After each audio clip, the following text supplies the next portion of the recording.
be off the board by the time they chose, and that most of the conversations around the scenario involved them taking Micah Parsons as a backup plan. So, Shannon, are you surprised the Cowboys admitted they wanted one of the two corners here? No, Skip, the three highest rated defensive players in no particular order: Patrick Surtain II, J.C. Horn, and Micah Parsons.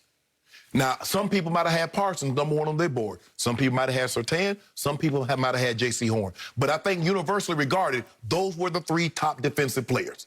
Okay, now, top three defensive players. We need a defensive player. We would like to get our hands on one of the cornerbacks. Now, we're looking like maybe Carolina might take a quarterback.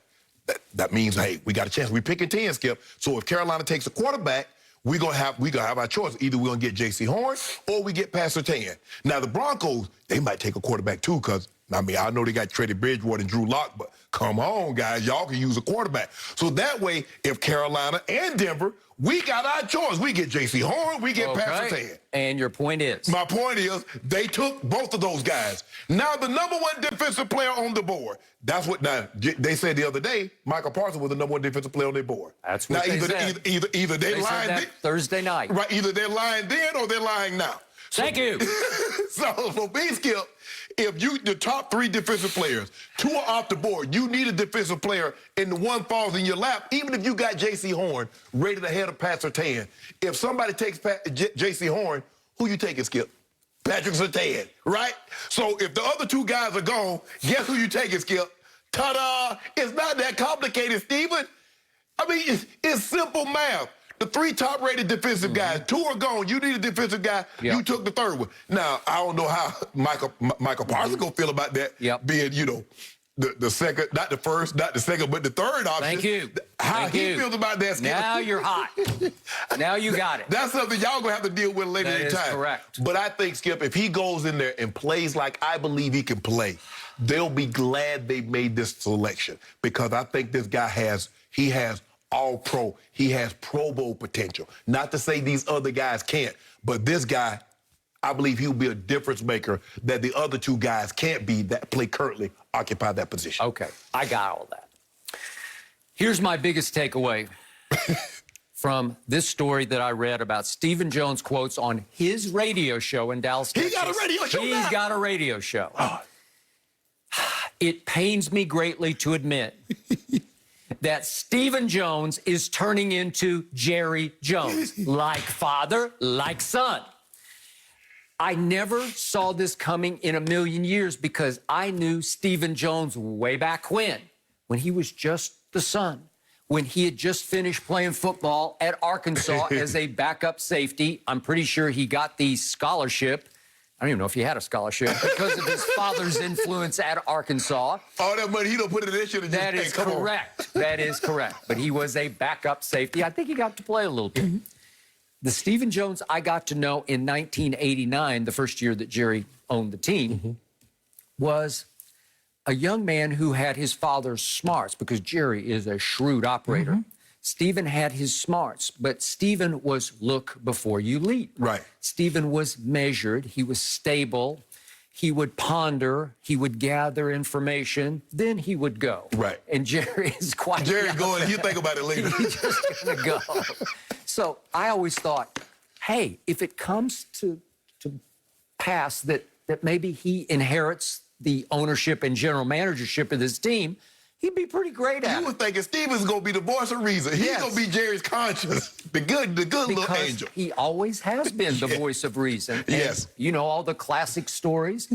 The Deion Sanders story about they actually got in almost a fist fight where Stephen had to push Jerry up. He calls his dad Jerry. He called him Jerry. Push him up against the wall because he's going to overpay for Deion, and it finally worked out, and all they did was go win another Super Bowl. Right. That was the third and the final Super Bowl. Right. And you know the Johnny Manziel story that Stephen saved Jerry from himself and the franchise from not having a Zach Martin, who, as you say, perennial Pro Bowler and a probable Hall of Famer alongside you up in Canton, Ohio. Yes. Okay, so we get all that.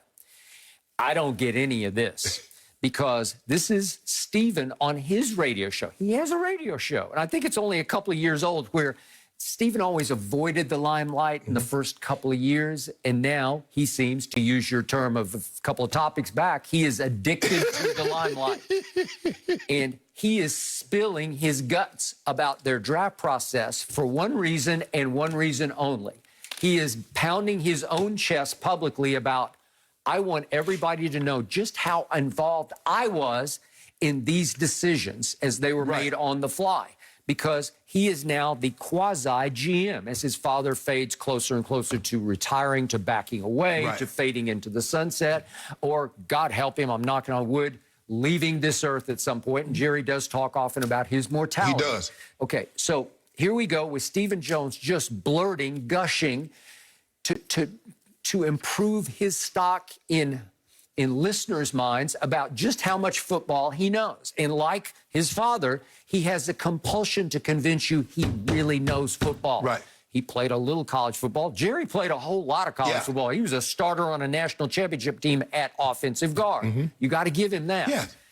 And I've always thought Stephen knew football a little better than his father knows football, just in feel and in sort of insight, and to be able to see it before it happens. I would value Stephen's opinion that way. So why do you need to announce publicly, to admit and acknowledge publicly that we knew the scenario existed? We discussed it the last 2 days ahead of the draft that both corners could be off the board by the time we picked. Right.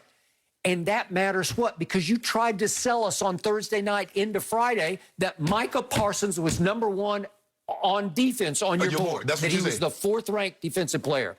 Well, I don't think that's possible. If that's you're admitting that you targeted one or the other corner, and I believe it was in that order. I think they wanted J.C. Horn in part because he was coached by Will Muschamp, who is the best friend or one of the best friends of the new DC, Dan Quinn. So it was probably J.C. Horn, who obviously went to Carolina, and then it was my guy, Patrick Surtain. I've been pounding this side of the table for Patrick Surtain, and he's off the board right ahead of you, and I tweeted something that you can go look up on my timeline, a bunch of symbols that equaled a word I can't say, because that just tore my guts out. And yet, students said, we were prepared. Well, he says we were prepared because we had talked about Micah Parsons as well as a couple of other players. Remember, Mel Kiper was really high on Rashawn Slater, who went the next pick to the Chargers. Mel Kiper gave 2 A grades for the draft to 2 teams, Miami and the Chargers. Why? Because the Chargers took Rashawn Slater, who could be an instant Pro Bowl left tackle out of Northwestern. And what did they do in the 2nd round? They took Asante Samuel Jr. Okay, go look at my timeline. What did I say when the Cowboys took Kelvin Joseph? I'm like, what? In the 2nd round? You took Kelvin Joseph when Asante Samuel Jr. was just sitting there and he goes 3 picks later? It's like made to order, because what did I love the most about Patrick Surtain? Bloodlines, like father, like son, because his father was a Pro Bowl corner. Well, so was Asante's father. And I just love that. I love it that your big brother was Sterling. You know, I love it that you had that. You had that example set for you. You knew that your bloodline had gone to Green Bay and broken through and been a great player. It helps your mentality. It does. I don't have to get a coach. No. I got a brother that played. They don't have to go get a coach. They had a dad that played in the NFL and played the exact same position, so he can teach you the techniques and it feels like it's your birthright. Like you were born to play this position because your father played it at the highest level. So I'm like, why wouldn't you take Asante Samuel? So then it slays me again yesterday. I see Pro Football Focus, your least favorite website, but they rank next year's candidates for Defensive Player of the Year. #1 on their list was Micah Parsons. That's your guy. And I'm like, good. Here we go. #2 on their list was Asante Samuel Jr. And I'm thinking, we could have had the top 2 candidates for Defensive Player of the Year. They could have vied for Defensive Player. They could have competed internally for Defensive Player of the Year all year. Maybe Asante picks off 7 passes next year, and Micah Parsons leads the team in tackles and makes the Pro Bowl, right?